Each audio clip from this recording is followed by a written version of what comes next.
akan membuat Anies itu menjadi dalam tanda kutip ya, hantu yang lebih seram dibandingkan dengan PKS.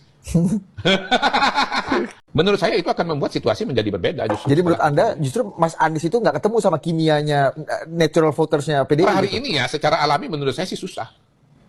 Ya balik lagi ya, ini kan kembali one on one-nya diskusi kita mengenai politik Indonesia, bahwa pemilih kita itu ada dua kategori, nasionalis dengan Islam, kan begitu.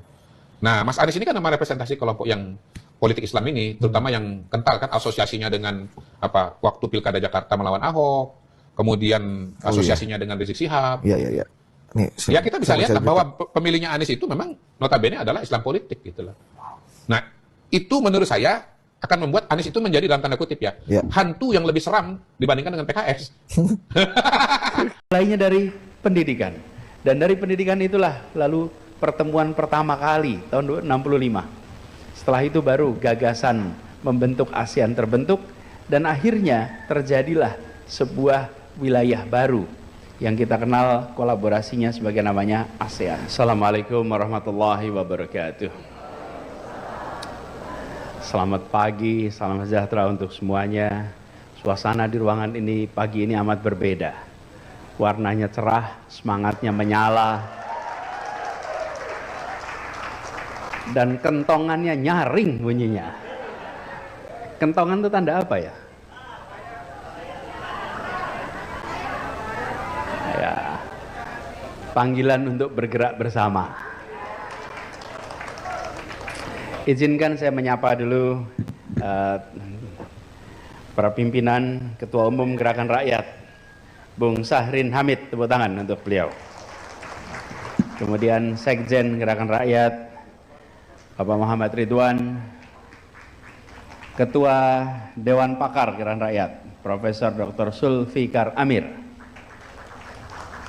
Bendahara Ibu Prita Subono, dan juga para pimpinan badan-badan otonom di bawah Gerakan Rakyat, Ketua Badan Penanggulangan Bencana Gerakan Rakyat, Bapak El Fahmi, Ketua Badan Keamanan dan Pengawalan Gerakan Rakyat, Bapak Aris Isnan Ridho. Mana Pak Aris? Juga Sayap Muda Bergerak, Fajar Fatur Rahman. Mana Fajar? Kalau nggak ada artinya sedang bekerja.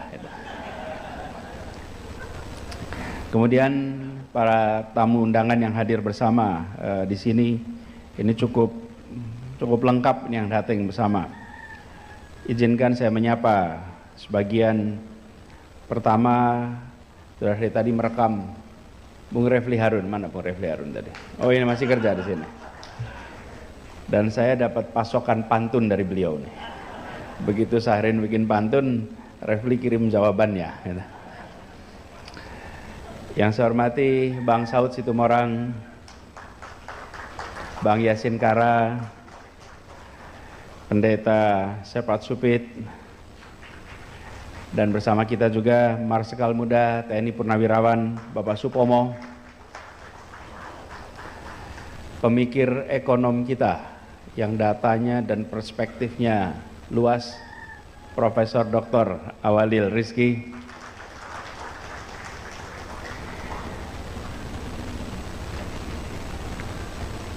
Bapak John Odius, staf khusus Gubernur DKI Jakarta, kemudian pimpinan aksi bersama yang hadir bersama di sini, Heri Darmawan,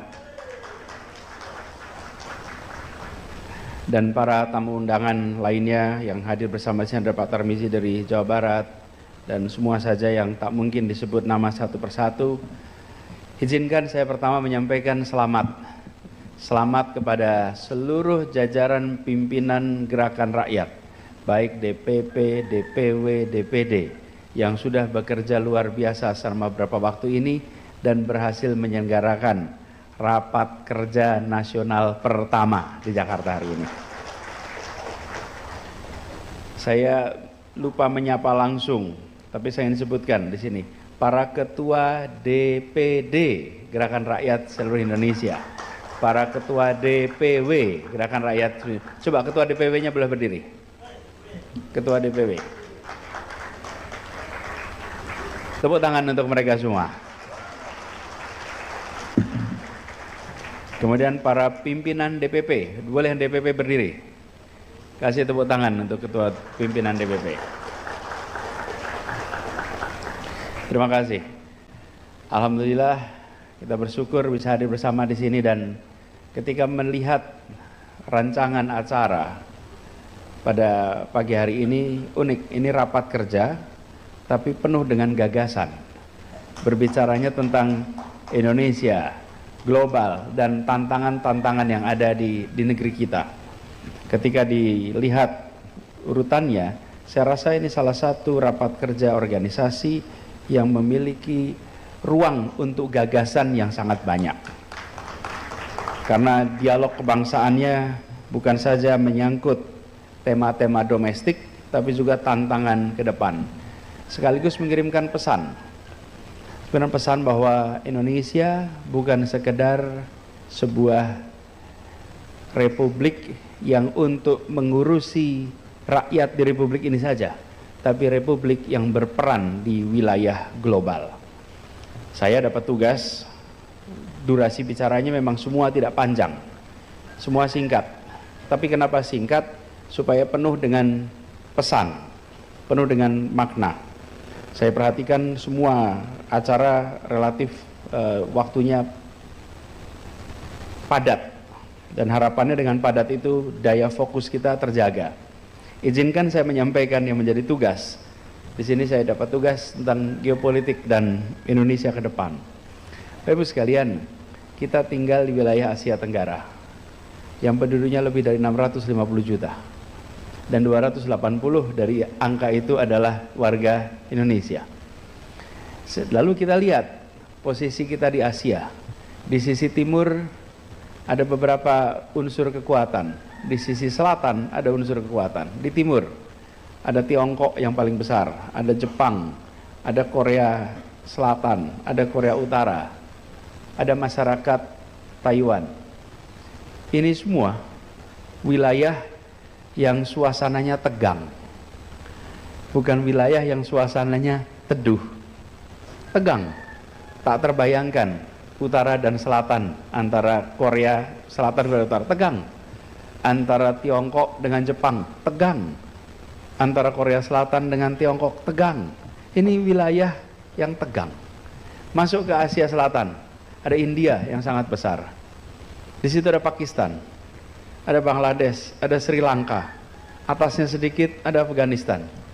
Wilayah itu bukan wilayah yang teduh, ini wilayah tegang. Wilayah tegang di situ semua. Tapi begitu masuk ke antara keduanya, namanya Tenggara. Di situ ada Indonesia, ada Malaysia, ada Singapura, ada Thailand, dan 5 negara lainnya. Wilayah ini tidak tegang, wilayah ini teduh, dan Indonesia harus bisa menjaga keteduhan di wilayah ini. Jadi kita kalau melihat ini, inilah wilayah yang harus bisa menjadi kekuatan masa depan di Asia, kekuatan masa depan di dunia. Kenapa? Karena kita memiliki bekal dan menjaga, membuat wilayah ini teduh tidak sebentar. Dimulai tahun 65 lewat pertemuan Menteri Pendidikan Asia Tenggara. Belum ada ASEAN. Belum ada ASEAN. Yang ketemu pertama siapa? Menteri-menteri pendidikan. Dan menteri pendidikan itu berkumpul lalu bilang, kita tidak mungkin wilayah ini tenang teduh kalau pendidikan kita tidak berinteraksi sama-sama. Mulainya dari pendidikan, dan dari pendidikan itulah lalu pertemuan pertama kali tahun 65. Setelah itu baru gagasan membentuk ASEAN terbentuk, dan akhirnya terjadilah sebuah wilayah baru yang kita kenal kolaborasinya sebagai namanya ASEAN. Dan hari ini Bapak sekalian, kalau ditanya ibu kota ASEAN di kota mana ya?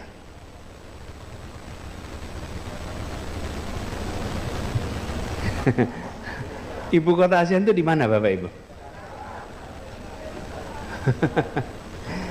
Kita harus bisa menjawab dengan jelas dan tegas. Jakarta adalah ibu kota ASEAN. Karena itu waktu dulu saya bertugas di Jakarta, ada stasiun kereta api MRT yang lewat di depan kantor kejaksaan. Saya minta stasiun itu diberi nama stasiun ASEAN. Supaya apa? Setiap hari mengingatkan penggunanya bahwa Jakarta itu bukan hanya ibu kota Indonesia, tapi Jakarta juga ibu kota ASEAN. Dan di Jakarta ini, Bapak Ibu lihat, duta besar, kedutaan internasional di sini punya dua duta besar. Satu duta besar untuk Indonesia, satu duta besar untuk ASEAN. Dan kalau Bapak Ibu datang ke kedutaan Indonesia di luar negeri, pasti muncul dua bendera juga. Satu bendera Indonesia, satu bendera ASEAN. Nah, saya ingin menyampaikan pada semua bahwa Indonesia punya ruang yang sangat besar untuk berperan di wilayah Asia Tenggara, Asia, apalagi dunia. Nah, syarat untuk bisa melakukan itu, PR domestiknya harus beres. PR domestiknya karena kewibawaan di dunia internasional dimulai dari kewibawaan domestik. Tidak bisa kita memainkan peran internasional kalau domestik kita tidak bisa jadi contoh. Ketika kita mengatakan kepada dunia bahwa kita harus mementingkan persoalan lingkungan hidup, orang tanya, you udah beresin belum soal lingkungan hidup? Ketika kita mengatakan pada dunia, kita harus menjadi negara yang menghormati hak asasi manusia, you udah beres belum soal hak asasi manusia? Ketika kita mengatakan pada dunia bahwa kita harus menjunjung tinggi prinsip demokrasi, ada demokrasi tidak di tempat Anda? Karena itulah mengapa kita harus bereskan persoalan-persoalan domestik juga, selain tugas republik yang ada dalam Undang-Undang Dasar untuk rakyatnya, tapi tugas republik yang ada dalam Undang-Undang Dasar untuk dunia. Karena kita hadir bukan sekedar untuk penduduk di Nusantara, tapi kita hadir sebagai warga dunia. Itu sebabnya kita harus selalu muncul dalam pertemuan-pertemuan global. Bapak-Ibu sekalian, bertahun-tahun Indonesia absen di pertemuan PBB. Kepala negara tidak muncul. Selalu Menteri Luar Negeri.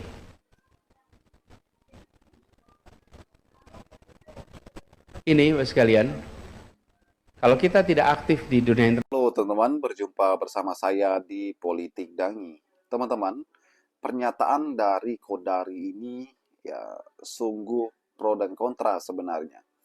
Apakah Kodari ini memuji Anies atau menyindir Anies, ya kan? Kodari mengatakan bahwa Anies ini adalah lebih seram daripada PKS, ya, seperti hantu lebih seram dari PKS, ya. Seram ini dalam konteks apa? Dalam konteks kekuatannya kah, atau dengan apa yang berdampak dari Anies, seperti itu ya. Tapi yang pasti Kodari ini adalah buzzernya pemerintah, pendukungnya pemerintah, teman-teman. Bagaimana ia selalu menyerang Anies Baswedan dalam segala hal. Ya, dan kalau kita melihat bagaimana akhirnya Kodari mendapat jabatan, ya, dan ini membuat kita pasti geleng-geleng, teman-teman. Dari sisi lain, bagaimana Anies Baswedan yang selalu diejek, selalu ditakuti, selalu dikhianati, teman-teman, beliau ternyata menyimpan sebuah kualitas yang sangat luar biasa. Bagaimana sosok Anies Baswedan yang menjadi contoh bagi para pemimpin lain. Dari kualitas beliau memimpin, dari leadership, dari beliau jujur, bersih, dan sebagainya. Sehingga banyak yang menuding bahwa Anies Baswedan ini korupsi dan sebagainya. Tapi faktanya tidak. Banyak yang ingin menjerat Anies Baswedan dalam kasus korupsi. Contohnya Formula E. Contohnya bagaimana sirkuit Formula E, ya, yang sangat viral pada saat itu, sehingga Anies Baswedan diperiksa berkali-kali di KPK, namun tidak satu pun Anies Baswedan terbukti melakukan pelanggaran korupsi dan sebagainya. Ini menunjukkan bahwa kualitas Anies ini bukan main-main, teman-teman. Berbeda dengan menteri-menteri yang lain, ya, di zaman Pak Jokowi. Banyak juga yang tersandung kasus. Inilah kehebatan Anies Baswedan. Nah, karena Anies Baswedan ini terlalu bersih, terlalu menjaga kualitasnya, sehingga orang-orang tidak suka dengan dia, sehingga orang-orang ingin menyingkirkannya. Karena kalau Anies jadi pemimpin, maka mereka-mereka yang terlalu nyaman di dalam kegelapan ini pasti akan hancur, teman-teman, di zamannya Anies Baswedan. Tapi itulah faktanya bahwa politik itu kejam, dan rakyat pasti ingin pemimpin yang bersih, yang amanah, ya. Dan Anies lah orangnya, ya. Namun perjalanannya tidak gampang. Prabowo Subianto butuh 4 kali ya untuk nyapres baru jadi presiden. Ya mungkin Anies Baswedan mungkin mirip-mirip seperti itu nanti teman-teman. Beliau pasti akan kesulitan ya, tapi Anies Baswedan harus selalu mencoba dan mencobanya terus ya, dan tetap menjaga eksistensinya dalam dunia perpolitikan Indonesia.